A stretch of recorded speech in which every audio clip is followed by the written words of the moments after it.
guys, welcome back. Today we're going to be making a very simple, straightforward shrimp and grits recipe.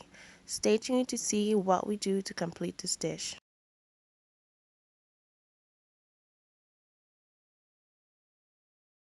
Firstly, we're going to begin by chopping up our garlic and some parsley.